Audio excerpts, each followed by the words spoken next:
Break के बाद एक बार फिर आप सभी का स्वागत है। और केंद्रीय स्वास्थ्य मंत्री डॉक्टर मनसुख मांडविया उत्तराखंड के दौरे पर हैं। मांडविया उत्तराखंड से देहरादून में प्रधानमंत्री जन औषधि केंद्र का उन्होंने निरीक्षण किया। स्वास्थ्य मंत्री ने जन औषधि केंद्र में मौजूद कर्मियों से बातचीत की। इस दौरान उन्होंने आम जनता से भी उन जन औषधि दवाओं की उपयोगिता को लेकर चर्चा की।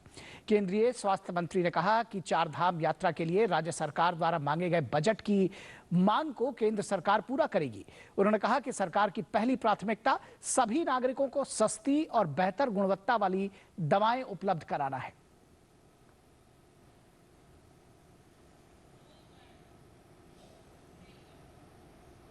तो जब सरकार कहती है कि सभी लोगों को सस्ती और बेहतर गुणवत्ता वाली दवाएं उपलब्ध कराना है, तो वो इस तरह के तमाम कदम लगातार उठा भी रही है। और इस संदर्भ में आज आपको जानकारी दें कि दुर्लभ रोगों की दवाएं सस्ती होंगी और इसके लिए सरकार ने एक विशेष कदम उठाया है। और इसके तहत जो सीमा शुल्क है, ऐसी दुर्लभ वस्तुओं जो दवाएं हैं उन पर उसने सीमा शुल्क को 0 कर दिया है।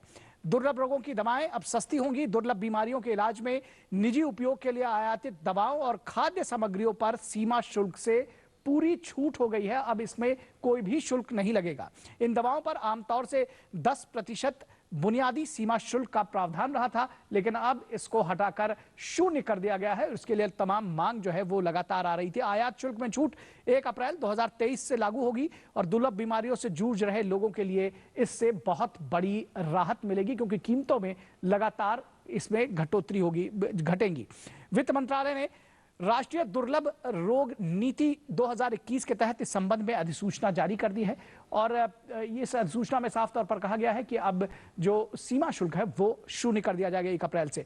छूट का लाभ उठाने के लिए वैयक्तिक आयातक को दिखाना होगा प्रमाण पत्र। एक जो भी इस दवाओं को आयात करना चाहेगा उसको सर्टिफिकेट दिखाना होगा कि वो इन बीमारियों से जूझ रहा है।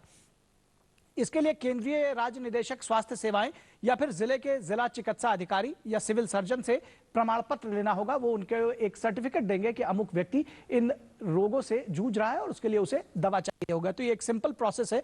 स्पाइनल मस्कुलर एट्रोफी या डुशेन मस्कुलर डिस्ट्रॉफी की दवाओं पर पहले से ही छूट थी। यानी कि कुछ रोग ऐसे थे, दुर्लभ रोग, जिनके दवाओं के लिए पहले से छूट थी, लेकिन तमाम ऐसे रोग थे जिन पर छूट नहीं थी। और ऐसे में अन्य दुर्लभ रोगों की दवाओं के लिए भी सीमा शुल्क में छूट के लिए बड़ी संख्या में आवेदन लगातार सरकार के पास, केंद्र सरकार के पास आ रहे थे। और दुर्लभ रोगों की दवाएं या खाद्य सामग्रियां बेहद महंगी होती हैं और उन्हें आयात करना पड़ता है और ऐसे में जेब पर भारी खर्च पड़ता है। कई प्रकार के कैंसर के इलाज में इस्तेमाल होने वाली पेम्ब्रोलिजुमाब और जिसको केटुडा कहा जाता है, ऐसे को भी सीमा शुल्क से मुक्त किया गया है। तो कैंसर के उपयोग में आने वाली इस तरह की जो केटुडा की जो दवाएं हैं उन पर जो है सीमा शुल्क 0 किया गया है। और ऐसे में जो महंगा कैंसर का इलाज है, तमाम जो विविध तरह का है, उसमें भी वो जो है नीचे जाएगा और जेब पर जो भारी बोझ पड़ रहा था उसको कम होगा। इस छूट से खर्च में अत्यंत कमी आ जाएगी और मरीजों को बड़ी राहत मिलेगी। ये बड़ी राहत मिलेगी मरीजों को। इसके साथ ही साथ देश में दुर्लभ रोगों के लिए राष्ट्रीय नीति लागू की गई है। 2021 से ही दुर्लभ जो रोग हैं उनके लिए एक नीति पहले से लागू है और इस नीति के तहत दुर्लभ बीमारियों के इलाज के लिए 20 लाख रुपए तक की सरकारी सहायता दी जाती है। 20 लाख रुपए तक की सरकारी सहायता दुर्लभ रोगों के इलाज के लिए। आयुष्मान भारत योजना के तहत गरीबों को हर साल 5 लाख रुपए तक का मुफ्त इलाज तो मिल ही रहा है। तो लगातार जो केंद्र सरकार है वो इस बात का ख्याल रख रही है कि जो आम लोग हैं उनकी जो समस्याएं और खासतौर पर स्वास्थ्य से जुड़ी हुई जो समस्याएं हैं वो जो है उनका निपटान हो सके, उनको कम से कम कष्ट हो सके। और डॉक्टर SM रहेजा हमारे साथ में मौजूद हैं, जो कि सीनियर फिजिशियन हैं, फॉर्मर मेडिकल सुपरिटेंडेंट है GB पंत हॉस्पिटल पर से। वो हमारे साथ में है। डॉक्टर रहेजा, बहुत स्वागत है आपका। और आपसे समझना चाहेंगे कि कितना फर्क इससे पड़ेगा इस नीति के आने से, जो ये सीमा शुल्क 0 किया है तमाम दुर्लभ बीमारियों के संदर्भ में, क्योंकि 2 ऐसी बीमारियां पहले बताई जा रही थी जिन पर सीमा शुल्क 0 था। अब इसका विस्तार कर दिया गया है और जो भी दुर्लभ बीमारियां हैं जो उस कैटेगरी में आती हैं उसके लिए सीमा शुल्क अब 0 होगा। क्या कुछ फर्क पड़ेगा? देखिए, ये जो बीमारियां हैं, एक तो ये लंबे समय तक इनका इलाज चलता है जी। और दूसरा जो दवाइयों की जो कॉस्ट फैक्टर है ये इसमें इसलिए बहुत ज्यादा इंपॉर्टेंट हो जाता है। और सीमा शुल्क 0 करने से डेफिनेटली इन दवाइयों का जो कॉस्ट है वो कम हो जाएगा, काफी कम हो जाएगा। जी। और इसकी जो अवेलेबिलिटी है हम्म। एक साधारण व्यक्ति के लिए बहुत आसान हो जाएगी।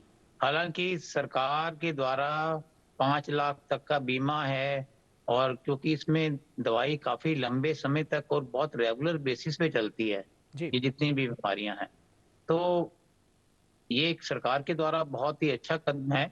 इसके लिए कई बार मतलब सरकार से डॉक्टर्स के द्वारा, हेल्थ एजेंसीज के द्वारा रिक्वेस्ट किया गया था कि इस चीज को टेकअप किया जाए, और जी। सरकार ने इसको पॉजिटिवली लेते हुए ये एक बहुत अच्छा कदम लिया है हेल्थ फॉर ऑल के लिए। जी।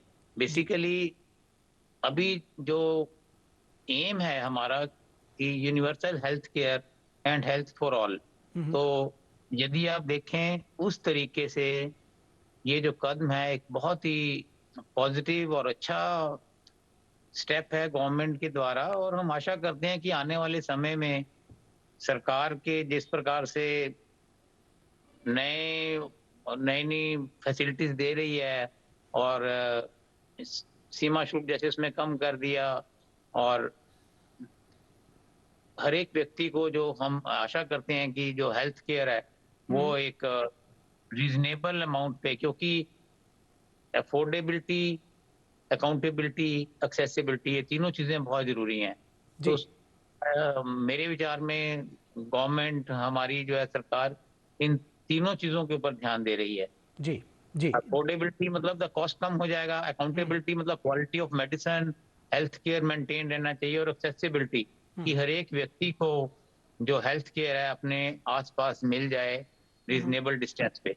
जी। तो ये सारी चीजों को अगर आप देखें तो I think this is a very very important positive way forward.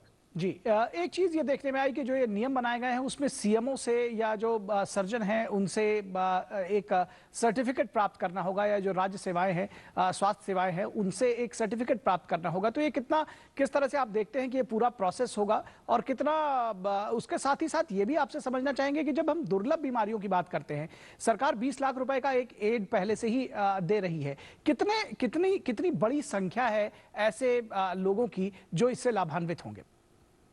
देखिए ये जो सर्टिफिकेट सीएमओ के थ्रू लेना है, ये सिस्टम में एक ट्रांसपेरेंसी लाने के लिए किया गया है। जी। अब सरकार ने एक शुल्क कम जीरो कर दिया, तो अब ये इसकी वजह से ये ना हो कि इसका मिसयूज शुरू हो जाए। जी। दवाई मतलब you have to check everything, check and do everything. तो हम्म। इसीलिए जो जेन्युइन पेशेंट्स हैं हम्म। उनके लिए ये आवश्यक हो जाता है कि हम इस प्रकार का एक एसओपी, स्टैंडर्ड ऑपरेटिंग प्रोसीजर बनाएं। और ये जी। एक रूटीन है, ये मतलब ऐसा नहीं है कि भाई ये इस खास चीज के लिए ये चीज जरूरी है। जी। यदि आप देखें कुछ एक ऑपरेशंस होती हैं, सर्जरीज होती हैं, हम्म। जो मेजर ऑपरेशंस होते हैं जिसमें खर्चा ज्यादा होता है, या कोई लंबा कैंसर का इलाज चल रहा है जिसमें कि काफी लंबे समय तक इलाज चलना है, तो हम्म। उसमें भी इस प्रकार के चेक्स सरकार के द्वारा लगाए जाते हैं, हम्म। जिसमें कि आपको एक ऑथेंटिकेशन के लिए एक सर्टिफिकेट लेना पड़ता है, और ये एक रूटीन प्रोसीजर है। आई थिंक इसमें कोई ऐसी चीज नहीं है कि हमें इसके बारे में ज्यादा सोचना चाहिए। जी। और यदि आप जेन्युइनली आपको प्रॉब्लम है तो ये सर्टिफिकेट आप किसी भी सरकारी अस्पताल से या हेल्थ फैसिलिटी से ले सकते हैं। और आई थिंक ये इम्पोर्टेंट होता है इसलिए कि ये जो सरकार ने सुविधा दी है इसका हम्म। मिसयूज ना हो जाए, जी। जी। क्योंकि अल्टीमेटली यदि सीमा शुल्क कम किया गया है तो सरकार का रेवेन्यू कम हो रहा है उतना ही उस तरीके से। जी। जी। तो जी। जी। हम चाहते हैं कि इसका जो बेनिफिट है वो राइट पेशेंट के, जो ठीक रियली में जेन्युइन पेशेंट है जी। उनको मिले। जी, बिल्कुल जेन्युइन पेशेंट्स को ही मिले, ये सरकार इस बात की उसने इसलिए चेक्स रखे हैं। एक बात समझना चाहेंगे, कैंसर जो पेशेंट्स हैं, तमाम तरह के विविध कैंसर हैं जिनमें कुछ दवाइयां जो इसकी सस्ती होंगी, ये कितना व्यापक असर डालेगा आपको लगता है? क्योंकि कैंसर का इलाज ये माना जाता है बहुत महंगा भी होता है। देखिए कैंसर का इलाज महंगा भी होता है और काफी लंबे समय तक भी जी। चल सकता है। हम्म। यदि आप कीमोथेरेपी देखें, अलग अलग प्रकार की दवाइयां देखें, तो इनमें मल्टीपल मेडिकेशंस साइकिल्स में देने पड़ते हैं काफी लंबे समय तक। तो हमें इस चीज का ध्यान रखना है कि पेशेंट को कैंसर की दवाइयाँ एक तो मस्ट है, बिकॉज़ लाइफ सेविंग ड्रग्स हैं ये। जी, यदि आप समय पर दवाई पेशेंट को नहीं दे सकते हैं, तो कैंसर को कंट्रोल करना बहुत मुश्किल हो जाता है या क्योर करना। तो इन जी, सारी जी। चीज़ों को देखते हुए ये इम्पोर्टेंट स्टेप्स हैं कि कैंसर की दवाई अब उसका जो ओवरऑल कॉस्ट है वो कम हो जाएगा। हुँ, और यदि आप देखें इससे to the tune of 70 to 90% cancer का कुछ एक दवाइयों में जो कॉस्टिंग है वो कम हो जाएगी। जी, निश्चित तौर पर। तो हुँ, इसीलिए ये इम्पोर्टेंट हो जाता है कि ऐसे कदम सरकार ने लिए हैं जी, और बहुत ही अच्छे कदम हैं, क्योंकि कैंसर का पेशेंट एक तो ऑलरेडी परिवार पूरा इसकी वजह से फाइनेंशियली वीक हो जाता है। हुँ, यदि कोई अर्निंग मेंबर है तो उसका अर्निंग बंद हो जाएगा लंबे समय तक, जी, या घर में कोई और व्यक्ति है तो पूरे घर को उसको कैंसर के इलाज के अलावा उसकी हेल्थ केयर की तरफ और भी चीज़ों पे ध्यान देना पड़ता है। जी। तो इस तरीके से यदि देखा जाए ये एक बहुत ही इम्पोर्टेंट और राइट जी। वे फॉरवर्ड है ऐसे जी, बिल्कुल राइट क्रॉनिक। वे फॉरवर्ड है और तमाम लोगों को इससे फ़ायदा होगा, जैसे कि आपने बताया कि एक बड़ी संख्या भी है ऐसे लोगों की, और ख़ास तौर पर जो कैंसर जैसे जटिल और दुरूह रोगों से जूझ रहे हैं, ऐसे लोगों के लिए निश्चित तौर पर एक ये संजीवनी साबित होगा। बहुत शुक्रिया डॉक्टर एस एम रहेजा इस तमाम बातचीत और जानकारी के लिए। और यहाँ रुकेंगे एक छोटे से ब्रेक के लिए, कहीं मत जाइएगा, जल्द हाजिर होंगे।